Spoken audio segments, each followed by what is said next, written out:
Ateneo Dark Horse sa UAAP nakaligtas sa UP. Buena pang MVP ang galawan.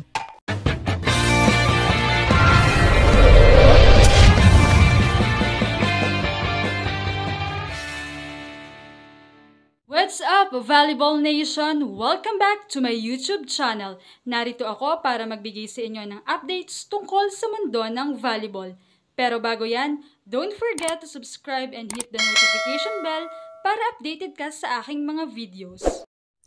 What a first win para sa Ateneo Blue Eagles para sa kanilang kampanya this season matapos nilang pataubin ang kanilang kapitbahay sa Katipunan, UP Fighting Maroons. Hindi nga hinayaan ng Blue Eagles na magtuloy-tuloy ang panalo ng UP after their big win kontra FEU.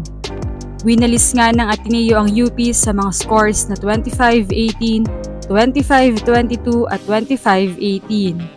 Sa first set nga ay di kita ng laban.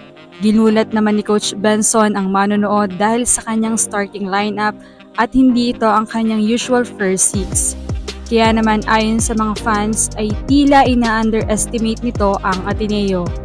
Kaya naman sinamantala na rin ito ng Ateneo at tinanggap ang strategy ni Coach at hindi naman sila nabigo dahil nakuha nila ang first set. Matapos kang ma-miss ni Buena ang 2 games ng Ateneo ay clutch performance naman ang ipinamalas nito at nabitbit ang panalo despite their missing players Celso Nashima and Jelo de los Santos. Nagtala nga si Buena ng 17 points with 15 attacks, 1 ace and 1 block. Dahil nga rito ay umangat sila sa standing with 1-2 record at patuloy ang pagdomina sa UP with 10 consecutive win streak mula noong Season 81 second round March 18, 2019. It feels good to be back on the court. I think not just for us 12 on the court, not just for the coaching staff, but for the Ateneo community and para kina Zel and Jelo de los Santos. We're grateful. Nakuha nga ng Ateneo ang momentum para maipanalo ang game dahil sa kanilang come from behind win noong second set, kung saan nakabawi pa sila nang nakalamang sa kanila ng 7-13 ang score. Kaya naman noong set 3 ay nilamangan agad nila ang Fighting Maroons sa score na 18-9 na talaga namang mahirap nang habulin. Pero naibaba pa ng UP ang lamang sa score na 21-17. Pero si team captain Lian de Guzman ay nagpakawala ng cross-court hit at back-to-back blocks mula kay Buena at Minor at isa pang cross-court hit pa kay Buena upang maselyadohan na ang panalo. Credits naman din talaga sa kanilang strong start ng first set led by Sulit and Minor. Ang team effort at paayos na pagpiplay ng setter ang hinangaan ni Coach Sergio kaya naman na-involve lahat ng spikers.